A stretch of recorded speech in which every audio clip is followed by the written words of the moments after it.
theory questions that I've taken from 4 years of exam papers. They tend to be short questions that would be add-ons at the end of certain questions in the exam paper. So you generally don't get them with question 1, but you could get them with any question in the paper. And being comfortable doing these tends to make the difference between, a mediocre result and a good result. So somebody wants to do very well in the exam, you really need to feel confident doing these. I would advise you keep your answers fairly short because you won't have time and there isn't a huge amount of marks going for these, but they are significant. They have to be taken into account. There's 2 chapters in the book that talk about the theory of how the profession operates, the role of auditors, that chapter. And then there's another chapter that talks about some of the concepts, the rules that accountants have to follow, the norms that are professionally used. So make sure you know those. So I'm just going to quickly run through these and give you an idea of what would be expected for the answers for each. So question 1. So depreciation is charged for 2 possible reasons. Our balance sheet, we need to have a true and fair view of what the business is worth, and that means that we need to have an accurate value for the fixed assets. We can't just leave it with what we bought the fixed assets for. We have to have what's the market value of those fixed assets today. So that's the first reason. And the second reason is that if we're going to have something for 5 years, we need to spread the cost of using that over the 5 years we're going to have it. So 1/5 of its value will be depreciation each year, for example, and that depreciation will reduce our profit. So it's so that we have an accurate level of profit. That's the second reason. Question 2. So control accounts are used when we buy and sell goods on credit.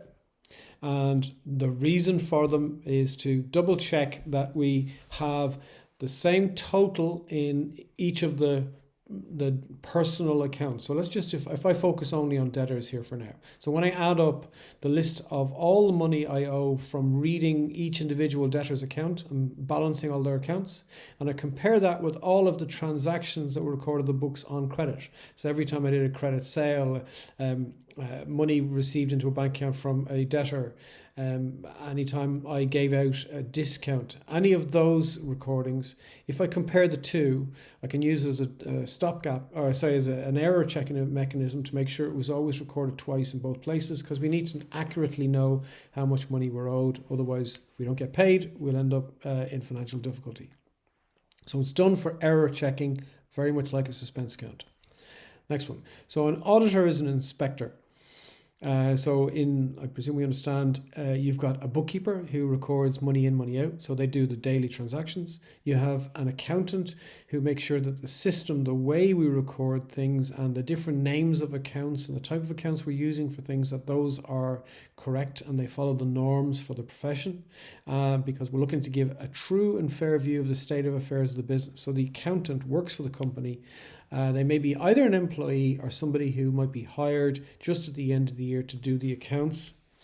And the auditor is an inspector who makes sure that the information that is shown in the accounts is true and fair. So they'll go to the business and I want to see a list of all of the payments that were made, what they were paid for. Can I see the receipts to go with that, and any invoices, the bills you had, etc. So if the auditor receives all of the information that they're looking for and they're sure that there's nothing hidden, there's no sign of any fraud, there's no checks that were paid out and you don't know where the check went to, well then the auditor will give an unqualified report. So this is a true and fair view, and a fair view of the state of affairs and how this business is doing at this moment in time. But if it's qualified, it means there's conditions. So that means I've seen their accounts, but I didn't get answers to certain questions, like why were there 4 checks made out for 50 grand and I don't know who the checks went to, for example. So a qualified report is a report where the auditor wasn't satisfied that they were given full information when the accounts were made. So it does not represent a true and fair view possibly of the business. Next one, question 4. So a cash flow statement, also known as a cash budget, but it's a prediction in the future of the expected future flows of cash in and out of the business. We would prepare it so that we know when we're likely to have a shortfall, so we can go and talk to the bank and arrange bank overdrafts or possibly loans for it. We'd also prepare it if we're looking to try and get shareholders on board. Maybe we're looking to get new investors so that they can see this, what we're doing with our money and the expected flow of income that's going to come into the business. That was question 4. Now we're on to question 5. So you would expect if we make 50 grand profit, we should have 50 grand more cash in the bank. But that may not necessarily be the case because of 2 main reasons. One, some of the cash that came in from the profit we made may have gone out to buy fixed assets. Or we may have got extra cash in because we sold a fixed asset. That's the first reason. The other reason is for non-cash incomes or expenses. So if we look at expenses, there's one big expense that most businesses have that doesn't involve spending cash, and that's depreciation. So we spent cash when we bought the item 5 years ago, but when we write off its value over the years, that write-off is an expense every year, but it doesn't involve spending cash this year. So there's the 2 main reasons why the profit may not necessarily lead to a corresponding increase in cash. Question 6. So absorbing costs. So if a business is operating and providing, making a product, where every product maybe is a little bit different, and we might have a number of different departments in the business, when we're pricing what we do and trying to work out the cost of a job so that we can come up with a sales price, there are 3 things we need to include in the cost. So the first is going to be the labor that went into it. Second is going to be the materials that we need to put in, the ingredients that went in to make it. And the third then is going to be a share of the overheads of the business. So overheads are bills we need just to have the business operating. So that would be insurance, depreciation, anything like that, rent. So those need to be shared among all of the different jobs that we do. So they are absorbed into all of our different jobs. That's absorption. If we under-absorb, it means we didn't charge enough for all the different jobs to cover those overheads, which means we didn't charge a high enough price, so we could end up making a loss. If we over-absorb, we charged our customers too much to cover the overheads, and we became a bit expensive. It might mean that we may have made more profit now, but our customers are likely to be disappointed with our high prices, and they may not come back again. Question 7. So a flexible budget gives us an idea of the expected profit that we would make and our costs at different levels of production. So if we produce 5,000 units, these are the costs and this is the profit. If we produce 6,000, these are the costs, etc. So the idea is that it's for planning for the future. So if the business is thinking of expanding possibly and making more goods, what's the effect on profit? And it might be useful for us deciding, is it really worthwhile in expanding? Is it profitable for us to do so? Especially if our costs are going to change. So it does allow for financial planning for the business for the future. Question 8. So sensitivity analysis is if you change one variable, what is the effect of changing that one variable on the overall result? So that's what they might say in, let's say, maths class.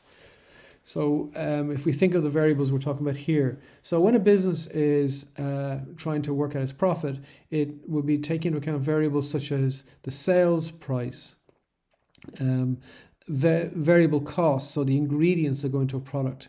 Fixed costs, not necessarily so, but fixed costs possibly might change because we might maybe get a bigger factory, something like that. So what would the effect be on our profit if we, for example, change our ingredients, our variable costs went up? Or what would the effect be on our profit if we changed our sales price? So how sensitive is profit sales to our overall profit, which is the result of our business?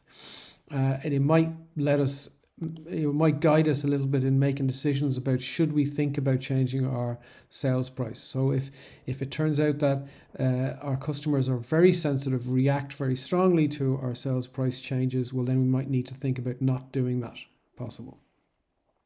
So that's sensitivity analysis. Question 9. So there are many more than 3 reasons why a company has to publish its reports. First, there's the legal reason. So if you're a limited company, you legally, by law, you have registered the company's registration office. The business students should know this. And and one of the obligations you have, a legal duty you must do, is every year publish your accounts. So that means you send it to the company's registration office so people can go and pay a small fee so they can see your profits. The stock market, they also want to see your profits every year. Any business that has their shares sold in the stock market, they'll need to see it. The second reason would be so that people who are shareholders, so they would have an idea of how well their investment is doing, or people who are potential shareholders might decide, should I invest in this business, yes or no. Third reason is the taxman. We have to pay taxes, and they want to make sure that we are recording or showing the information so that the taxes are calculated properly and fraud isn't happening. You could also have staff. The staff may be interested in the profit we're making, especially if they're looking for a pay rise. So trade unions tend to look at this before they start doing negotiations for pay rises. So there are other reasons. Competitors might want to see it so they can find out if we're making a profit or not. And therefore, should they copy us or something. Next one, question 10. So accruals concept. So there's a number of different concepts. These are rules that accountants have to follow when they're trying to operate when they're trying to work in a professional manner. And the accruals concept is one of those. There's 4 main concepts. You'll see those when you read the book. But it basically means that the expense that's charged in the trading profit and loss or incomes should be the amount that was charged rather than the amount was necessarily paid. So what does that mean? So a bill that we pay, which is an accrual bill, is where we use something and pay for it after. So imagine, let's say, your electricity bill at home. You use the electricity and then they send you a bill afterwards. You don't pay in advance, you pay after you use it. Okay, that's the norm. I know there are some ways of doing it in advance, but it's not normal. So what this means is when we're working our income expenses, we need to take into account prepays and dues. So if we paid 5,000 for insurance, but we have an amount due of 200, well then really the amount we used up was 5,200. So we have to include any prepaids and dues when we're working out our overall the amount used. So the amount used is the expense or income rather than the amount we've actually paid. Question 11. If we don't have the right stock, closing stock, if you remember, features in 2 places in trading profit and loss. It's in cost of goods sold. If we have the wrong figure for closing stock in cost of goods sold, it means that we're either over or understating our cost, which will have an effect of reducing or increasing our gross profit. So our profit will be wrong, and therefore the tax bill that we'll have to pay is going to be wrong. So we could be committing fraud. The second reason is in our balance sheet, the second place where it appears is a current asset. And if we have the wrong closing stock, that means we have wrong current assets, which means it affects our liquidity. And it means that the worth or value of the business is not been properly shown. So there's the 2 reasons. Question 12. So stock turnover, if you remember the formula from ratios, is cost of sales divided by average stock. So and the main cost of sales is purchases. If we're buying loads of goods and selling them quickly, so turning over our stock, replacing our goods very quickly, that means that, and we're not holding much stock, that means that we don't have to pay for a big warehouse. We don't have to pay large insurance bills. We don't have to pay for lots of staff to be controlling our warehouse. So as a result, we'll have less expenses for the same level of sales, and that's why we'll have more profit. Question 13. Now, there are 3 types of errors that we deal with in terms of suspense accounts. So we have an error principle. So something was treated as the wrong type of thing. So something was treated as an expense, whereas it should have been as an asset. That's an error of principle. We have an error of omission, where something is left out. Something should have been put into the accounts, but it was left out. An error of commission means when I dealt with my transaction, I recorded it wrong. I committed what I put into my accounts was wrong. So remember, every time a transaction takes place, you should have a debit in one account and a credit in another. If I left out my debit or if I put a different number, in all cases, then you'll end up with a different number of debits and credits, and that will mean that my trial balance won't balance. So this error will be revealed by a trial balance, and we'll then have to go and produce a suspense account to go with it. Question 14. So fixed costs by nature should be fixed. That means if I just choose two, let's say rent and insurance. So my rent and insurance bill is the same no matter where I produce 2,000 goods or 4,000. So I've got a little diagram here where you can see there's a 4 there in the middle. So if I produce between 0 and 4,000, I'm going to pay X amount in rent and insurance and light and heat and whatever. But if I try and produce more goods than that, I won't have enough room in my factory to produce them. I won't be able to produce those goods. I'll need to get a bigger place. So that means that my fixed costs will actually have to change. So they're only fixed over a certain range of production. If I want to make more goods than that, I'll need to get a bigger factory, pay more insurance, so the cost will then go up. Question 15.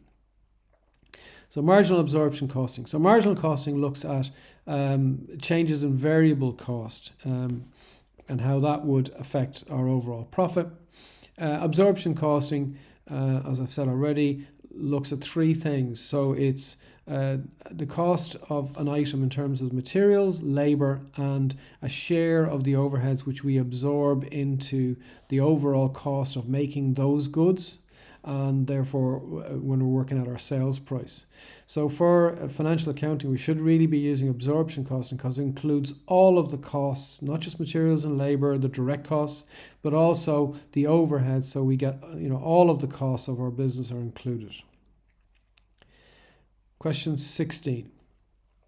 So I think we've dealt with this pretty much before, but a cash budget, cash flow statement, same thing. So we would use it for financial planning so that we can talk to the bank manager if we see that in one time period there'll be a shortfall. We'll do it to persuade investors this is a good business to invest in. And we'll do it for managing and thinking about, do we need to take out loans? Is it a good idea? Can we afford to, let's say, buy machines, something like that. Now, a master budget is a combination of the sales budget, the materials budget, the labour budget, overheads budgets, all of those put together into one to produce a budgeted profit and loss, an expected profit that we're likely to make. That's a master budget. Now, question 17, a contra entry. So usually if we just stick with debtors, so let's say we have a load of debtors and I'll make an example, let's say Musgraves. So they sell to loads of shops. And let's say they have a customer that's a stationery shop. So Musgraves will sell paper to them and pens and things like that. So the shop is a debtor of Musgraves and they'll have lots of other debtors. But maybe the shop might sell something to Musgraves themselves. So Musgraves might say, will you print out some invitations for some event that we're running? So you can do some printing for us. And so now the stationery shop is a debtor of Musgraves, but they're also a creditor because Musgraves owe them money. So what we'll do is, if a business is a debtor and a creditor at the same time, the contra entry, the normal rule is that contras always reduce. So basically we'll cancel the one bill with the other bill.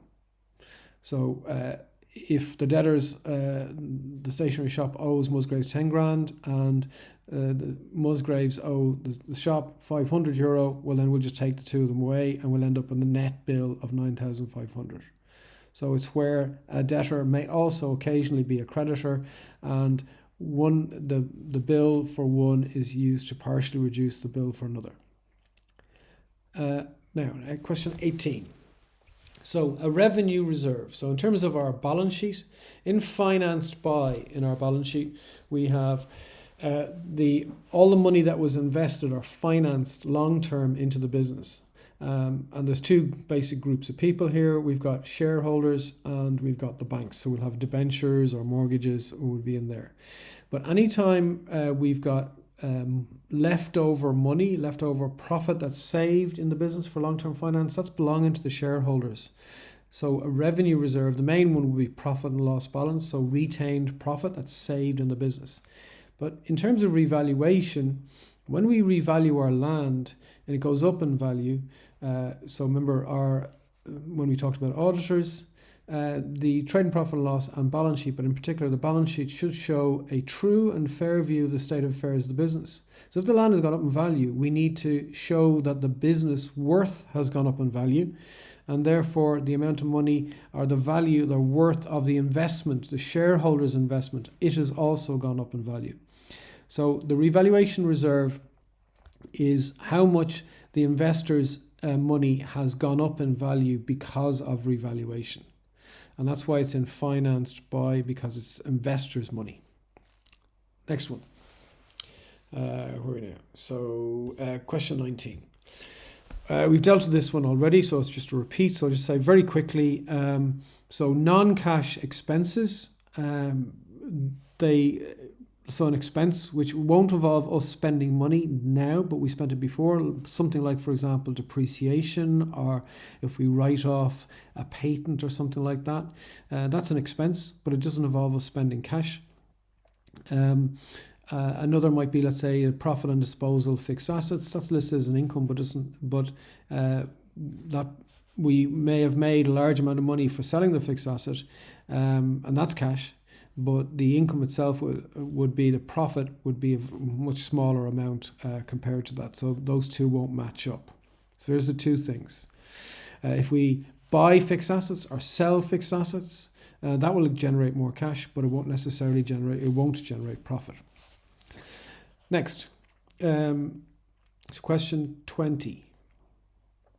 So allocation of costs. So if a business has a number of different divisions, so let's say we've got service departments and we've got production departments, then the cost of the business, let's say a large cost we might have like insurance, that cost will have to be shared between all the departments so that we can find out the overall cost of running that department, to see how efficient that department is being run. So we'll have to allocate our costs. So let's say if it's insurance, we might decide to allocate insurance based on how much floor space each department occupies. So the bigger area, they'll take a larger fraction of the overall insurance bill. That will be allocated to that department. The apportionment means the actual amount of money that's been apportioned to that department. So of the 10 grand insurance bill, 2 grand might be going to the service department, for example. Absorption costs means the costs of maybe non-productive departments would have to be shared between the productive departments, so that when the productive departments are working out the cost of making the goods, they include not just the costs that they have in their department, but also the cost of any other activity in the business that keeps those production departments running. Question 21. Okay, so this here, it actually looks to me like two different questions, okay? But why is it necessary to transfer service departments to production departments? That's pretty much following on from what I said in question 20, that the production department, when we're working out the cost of making the goods, we'll be looking at how much money was spent in the production departments. But the production department will need to make sure that they include some of the costs that other departments may have had to keep the production department up and running. So, for example, computers. There may be an IT maintenance or repair department. They don't make anything. All they do is make sure that all the rest of the business can continue to operate. So some of the costs of that department will have to be shared, or all of the costs, of that department will have to be shared among any different production departments that we have.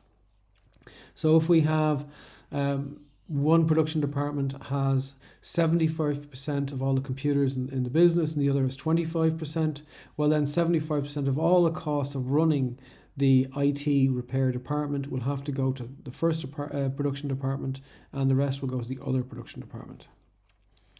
Now the The next one is explain the importance of double entry bookkeeping. Now, it's quite a different question, and we have this down here, question 23. We have the same thing here.